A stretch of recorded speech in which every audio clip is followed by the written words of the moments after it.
Invincible, el álbum con el que Michael Jackson buscaba marcar su lugar en el nuevo milenio. La producción comenzó en 1997, concebida como un regreso de gran escala. No se trataba solo de lanzar música, sino de redefinir su sonido y posicionarse nuevamente en la cima. El proceso se extendió durante casi 4 años. Trabajó con productores como Rodney Jerkins y Teddy Riley en sesiones constantes, donde las canciones eran revisadas y reconstruidas una y otra vez. Incluso hubo sesiones de fotos de las que se esperaba obtener la imagen definitiva para el proyecto, pero terminaron siendo descartadas. Ese nivel de exigencia y perfeccionismo elevó el presupuesto a cerca de $30 millones, convirtiéndose en uno de los álbumes más caros de su tiempo. Y así fue como dejó de ser solo un disco. Se convirtió en una apuesta dentro de una industria que ya comenzaba a entrar en la era digital. Pero mientras ese proyecto tomaba forma, otra decisión, mucho menos visible, empezaba a definir el rumbo de todo. En 1998, ante la necesidad de liquidez inmediata, Michael Jackson recurre a una operación financiera de gran escala. Junto a John Branca y representantes de Bank of America, se estructura un préstamo inicial respaldado por su participación en el catálogo Sony ATV. Esa decisión resuelve el problema inmediato, pero también marca el inicio de algo más.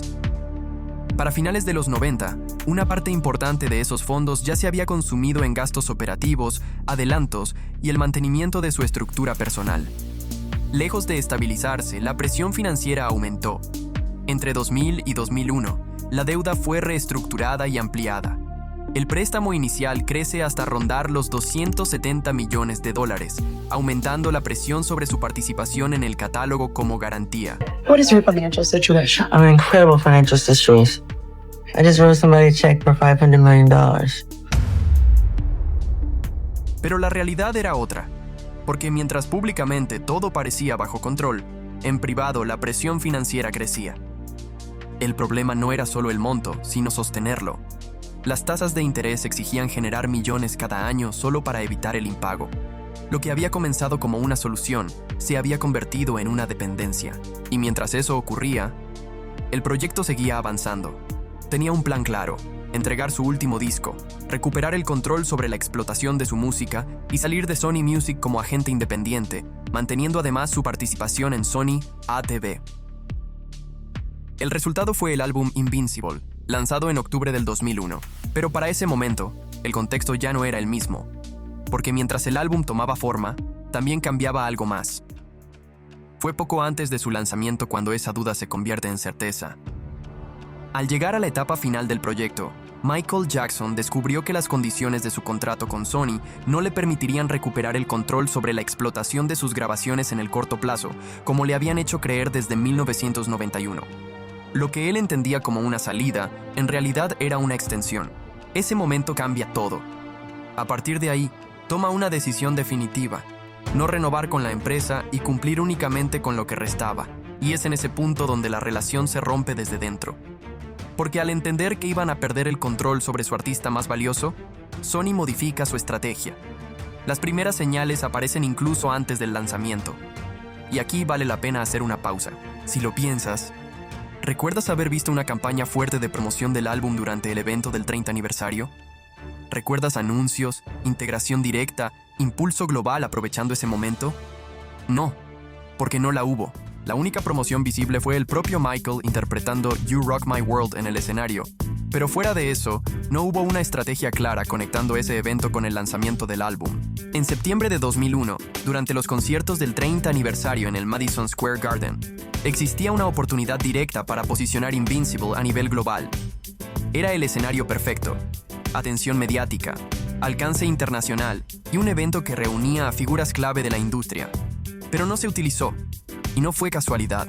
El evento fue impulsado desde el entorno de Michael, no estructurado ni controlado directamente por la compañía, y como respuesta, Sony instruyó a sus oficinas a nivel global a no participar en ningún tipo de promoción vinculada a esos conciertos. No hubo integración, no hubo sinergia, no hubo respaldo. Ahí empieza a hacerse visible el primer movimiento. Y apenas un día después del último concierto, ocurre algo que cambia completamente el contexto global: los atentados del 11 de septiembre de 2001. La industria se detiene, la atención cambia, Y en ese escenario surge una nueva iniciativa. Michael impulsa un proyecto benéfico de gran escala con un objetivo claro: generar impacto global y recaudar fondos a través de la música. Ese proyecto tampoco avanzó. Más adelante lo veremos a detalle como parte de otro frente, pero en este punto ya se suma a un mismo patrón.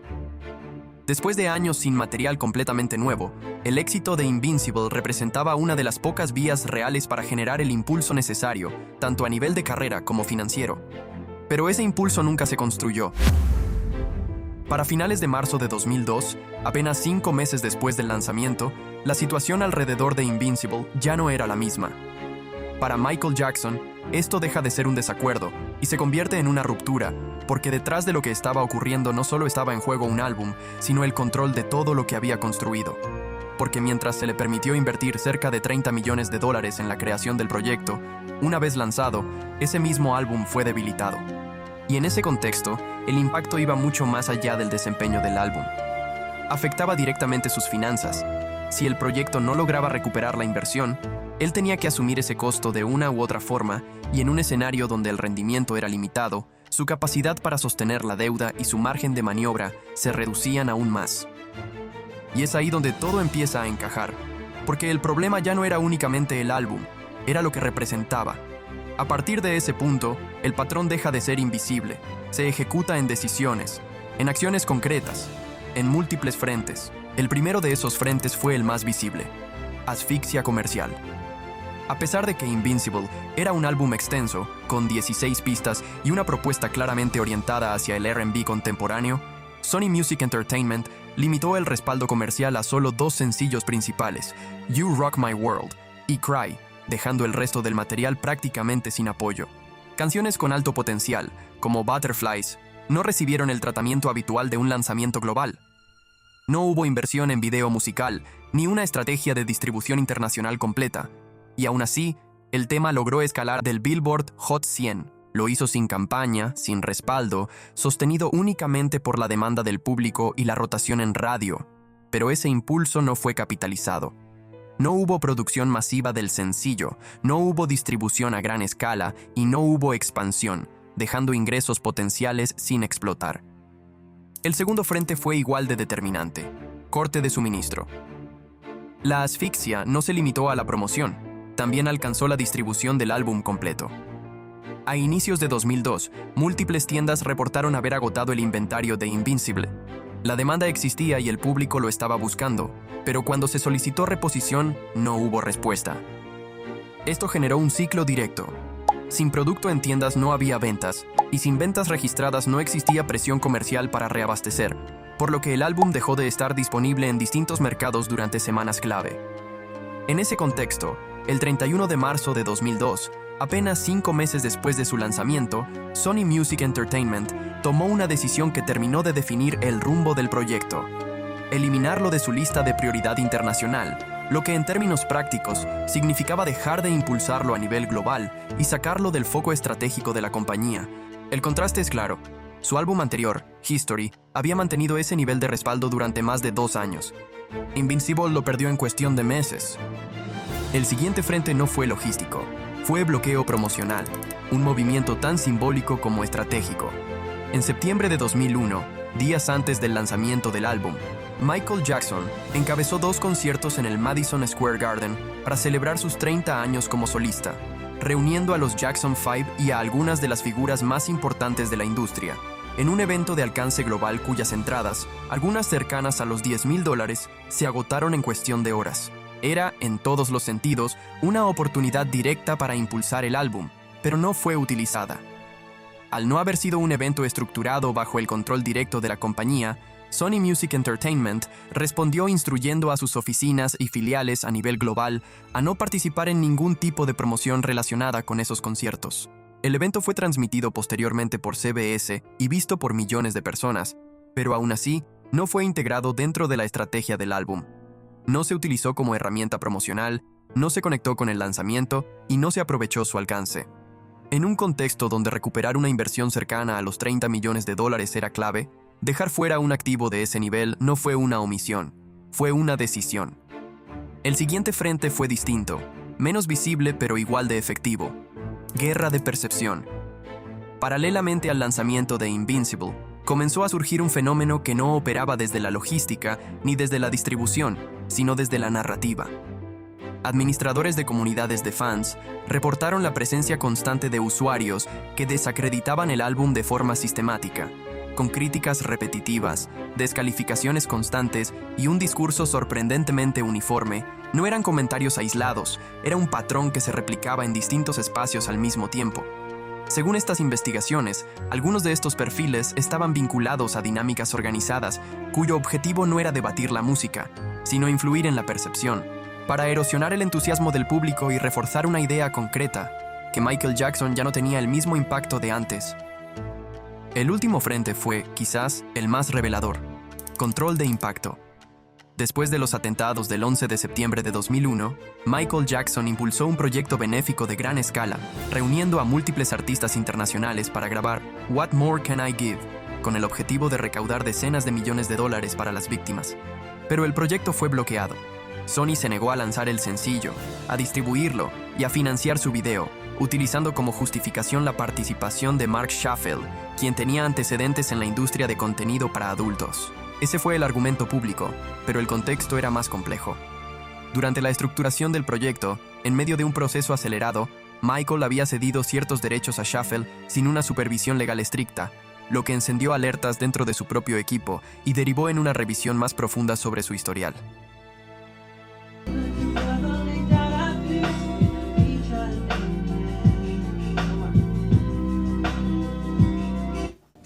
So let's all give, or whatever you want to do in there.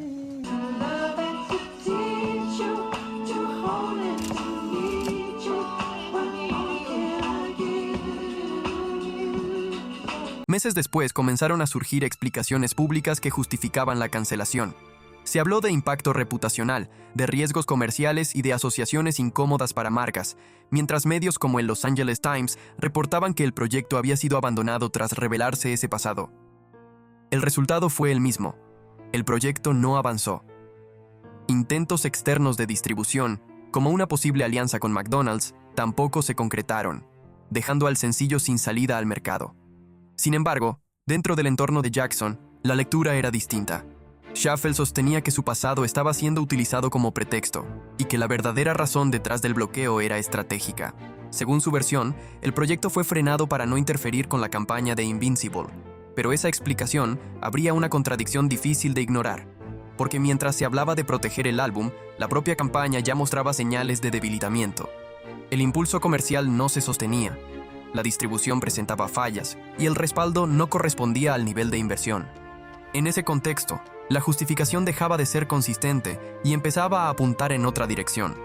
Porque si el proyecto benéfico tenía el potencial de generar una victoria mediática global, una narrativa positiva, un impacto masivo y un resultado independiente del control de la compañía, su bloqueo no solo detenía una iniciativa, también limitaba ese impacto. El proyecto quedó paralizado, sin distribución, sin respaldo corporativo y sin salida al mercado.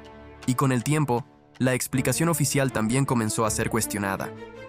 Según testimonios posteriores, el pasado de Schaffel ya era conocido dentro de la industria, incluso dentro de la propia Sony, lo que hacía aún más difícil sostener la lógica pública bajo la cual se había justificado la decisión. El lanzamiento de ese proyecto tenía el potencial de generar una victoria mediática masiva para Michael Jackson, un impacto global, una narrativa positiva y, sobre todo, un resultado independiente del control de la compañía.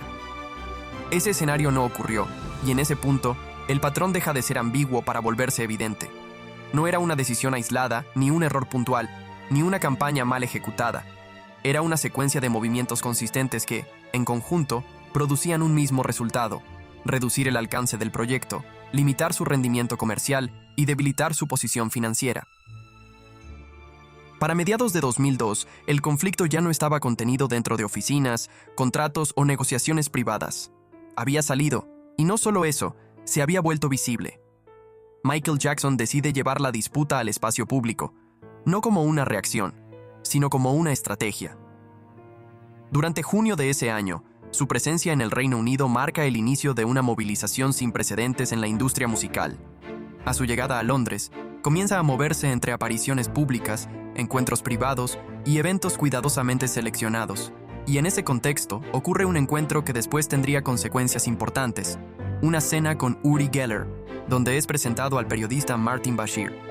En ese momento parecía irrelevante, pero no lo era. El punto de quiebre ocurre días después. En Londres, frente a las oficinas de Sony Music Entertainment, Michael Jackson aparece sobre un autobús de 2 pisos, al aire libre, saludando a cientos, y luego miles, de fanáticos que se habían reunido para protestar contra la compañía. No era una imagen común, una superestrella global liderando una manifestación contra su propia disquera. Carteles, consignas, demandas públicas. La narrativa había cambiado por completo. Ya no era un conflicto interno, era una confrontación abierta. Más tarde, ese mismo día, en el club nocturno Equinox en Londres, hace algo que hasta ese momento había evitado: explicar, hablar con detalle y hacerlo sin filtros. Ahí pronuncia uno de los discursos más importantes de toda esta historia. Desde el inicio deja claro algo sobre sí mismo. Prefiero actuar antes que hablar. Pero ese día habla, y lo que dice no es superficial. No empieza hablando de contratos, empieza hablando de historia, de una tradición, de un patrón que, según él, se ha repetido durante décadas. I really don't like to talk that much. I really don't. I prefer to perform than talk, but the tradition of great performers from Sammy Davis Jr. to James Brown to Jackie Wilson to Fred Astaire, Gene Kelly. The story is usually the same though, you know, these guys work really hard at their craft, but the story ends the same. They usually are broken, torn, and usually just sad, and the story is very sad in the end because the companies take advantage of them. They really thought that my mind is always on music and dancing, and it usually is, but they never thought that this performer, myself, would outthink them. Now I'm a free agent. I just owe Sony one more album. It's just a box set, really. It's with 2 new songs, which I've written ages ago. So I'm leaving Sony a free agent, owning half of Sony. I own half of Sony's publishing, and I'm leaving them, and they're very angry at me because of it. But I just did good business, you know. It's the way they get revenge is to try and destroy my album. And Tommy Mottola is a devil. Mariah Carey, after divorcing Tommy, came to me crying. She was crying so badly I had to hold her. And she said to me that this is an evil man. And Michael, this man follows me, she said. He taps her phones. And he's very, very evil, and she doesn't trust him. And he is a horrible human being. And we have to continue our drive until he's terminated. But still, I promise you, the best is yet to come. Lo que comenzó en Londres como una confrontación directa, también se movió a Nueva York, y ahí tomó otra dimensión. Ya no es solo un conflicto entre un artista y su disquera, ahora se plantea como algo más grande, más estructural, más incómodo. En ese mismo periodo, Michael Jackson aparece en Harlem, acompañado por el reverendo Al Sharpton, y desde ese momento el mensaje cambia, porque ya no está hablando solo de su caso, está hablando de un sistema. Frente a la multitud, deja claro el punto desde el inicio. These artists are always on tour because if they stop touring, they would totally go broke. The record companies really, really do conspire against their artists. They steal, they cheat, they do whatever they can, especially the black artists. Sony, Tommy Mottola, the president of the record division, is a mean, he's a racist, and he's very, very, very devilish. I really believe it's a conspiracy because the story always ends the same. Y ahí es donde su discurso deja de ser histórico y se vuelve personal, porque exactamente ese era el punto en el que él se encontraba. Con una deuda que superaba los cientos de millones de dólares, con un álbum que no estaba siendo sostenido comercialmente y con un flujo de ingresos cada vez más presionado, la salida natural dentro de ese sistema era clara: volver a girar, volver al escenario, generar efectivo inmediato. Pero eso implicaba algo más: regresar a un modelo que él ya estaba cuestionando, donde a pesar de generar millones, el control real no estaba en sus manos. Y como ya sabemos, no le gustaba hacer tours por todo lo que implicaban. I go through hell. I go through hell tour. Por eso su rechazo no era solo artístico, era estructural. Porque cuando hablaba de artistas obligados a girar para no quebrar, no hablaba solo del pasado, estaba describiendo su propia situación. Pero mientras todo esto ocurría en público, había decisiones que se estaban tomando en privado. Decisiones que, con el tiempo, abrirían otra línea de cuestionamiento. Porque en medio de esta confrontación, del estrés acumulado y del conflicto abierto con Sony, aparece un documento clave: el testamento, un documento que, en teoría, definía el control total de su patrimonio. Y aquí es donde el contexto temporal se vuelve importante, porque Michael Jackson inicia sus protestas en Nueva York el 6 de julio de 2002. Ese día su actividad es intensa: presencia pública, movilización con fans y una exposición constante frente a Sony Music Entertainment. Esa misma noche, asiste a un evento privado con fans, 30 Years of Magic, a Fan Celebration, acompañado por su círculo más cercano. Grace Ruaramba y Karen Faye permanecen con él hasta altas horas de la noche, dentro de un entorno completamente controlado. El domingo 7 de julio, según la narrativa conocida, no hay apariciones públicas ni registros claros de desplazamiento. Permanece en Nueva York, reuniéndose con aliados y preparándose para lo que vendría al día siguiente. Y es ahí donde aparece el punto crítico. Porque ese mismo día, el 7 de julio de 2002, el testamento lo ubica en Los Ángeles, sin registros de salida, sin evidencia de traslado, mientras todo indica que seguía en Nueva York. El reverendo Al Sharpton, quien apoyó a Michael Jackson, declaró: "De hecho, ese fin de semana estuvo conmigo en Harlem. Ese sábado estuvo allí, y ese domingo salimos juntos, y ese lunes estuvo con Johnny Cochran y conmigo".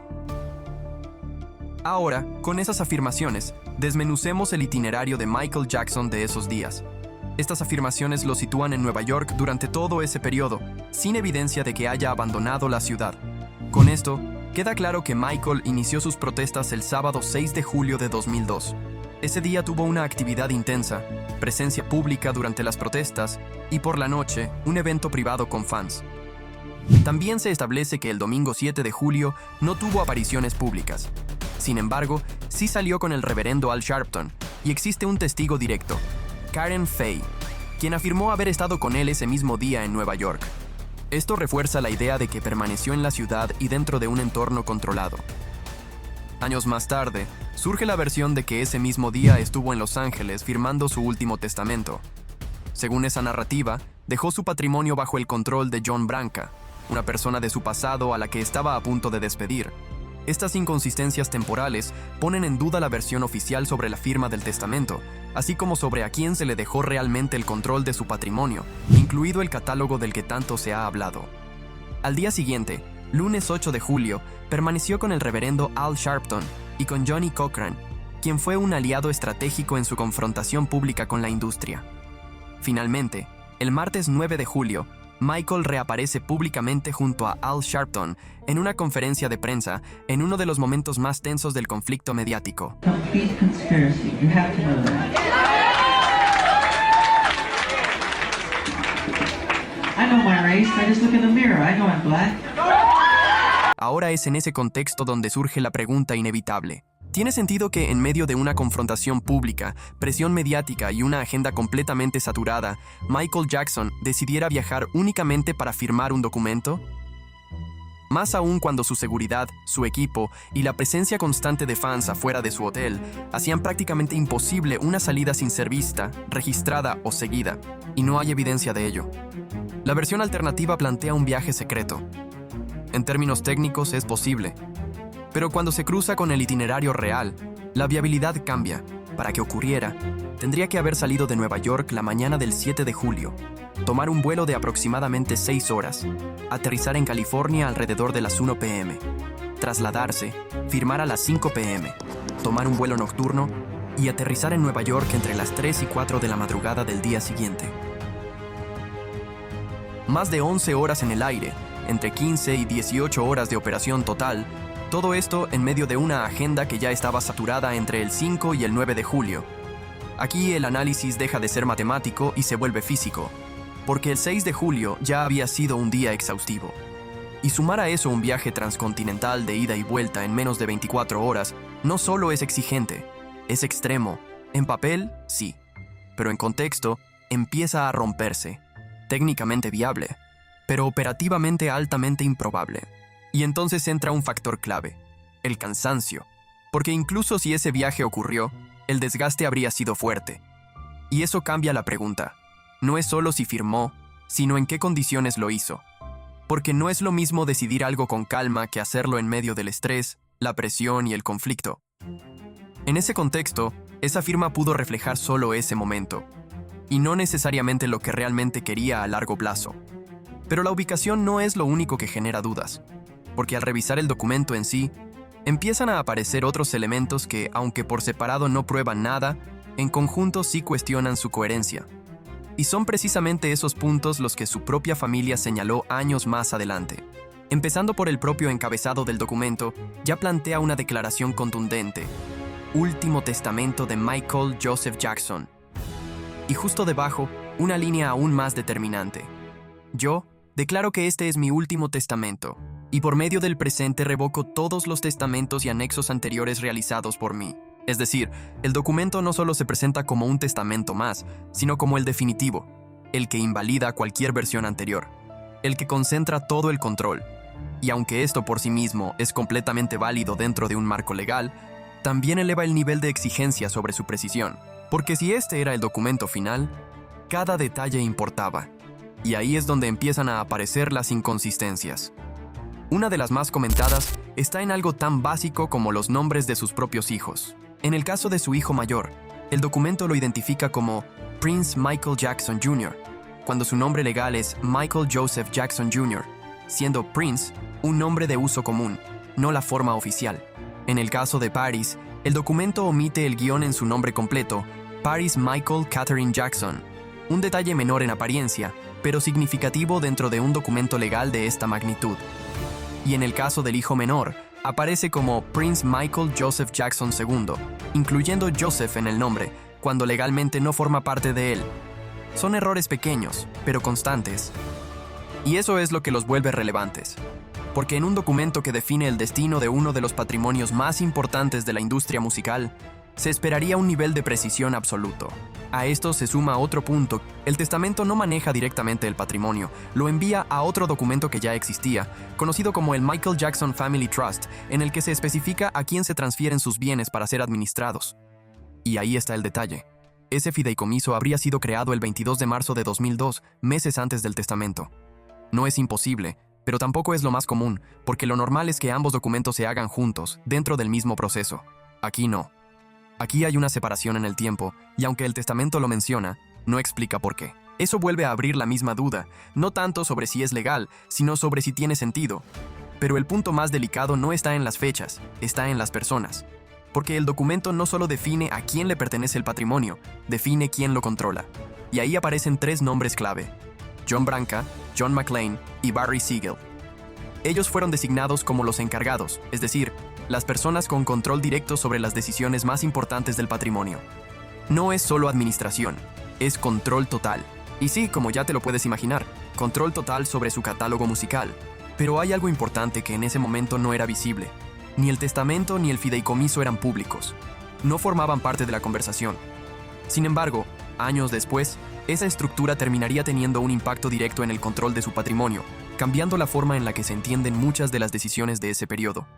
Y mientras eso permanecía oculto, lo visible era otra cosa. Michael Jackson estaba enfrentando 2 situaciones distintas, pero igual de profundas en su impacto.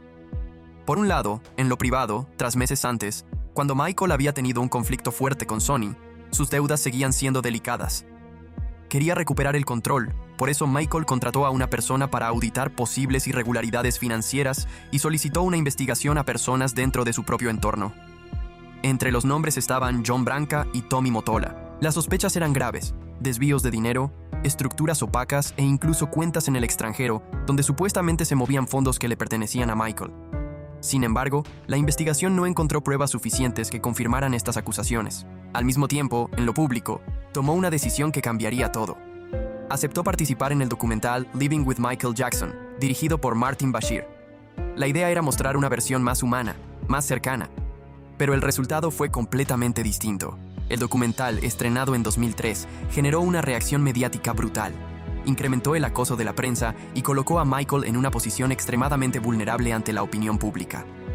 Ese momento marcó un punto de quiebre. La presión fue tal que, meses después, surgiría la denuncia de la familia Arvizo. Pero más allá de lo legal, el impacto ya era evidente. Michael se fue aislando. Se alejó de la música, de los escenarios y de cualquier actividad que generara ingresos. Mientras tanto, sus deudas seguían creciendo. En ese mismo periodo, en febrero de 2003, y prácticamente al mismo tiempo en que el documental salía al aire, Michael tomó una decisión clave: despidió a John Branca. No fue un simple ajuste, fue una ruptura total, principalmente porque la firma con la que trabajaba Branca también lo hacía para Sony. Fue así como Michael exigió la terminación inmediata de sus servicios, junto con una instrucción clara: entregar todos los documentos originales de sus asuntos personales y empresariales. Pero no bastaba con despedir a Branca, quería quitarlo de todo poder en cualquier contrato. Fue así que, el 23 de abril de 2003, dio otro paso más. Removió a Branca y a Barry Siegel del manejo de su participación en el catálogo musical que tenía con Sony. Con esto, la señal era clara. La confianza se había roto por completo. Fue una desvinculación total, o al menos eso parecía en ese momento.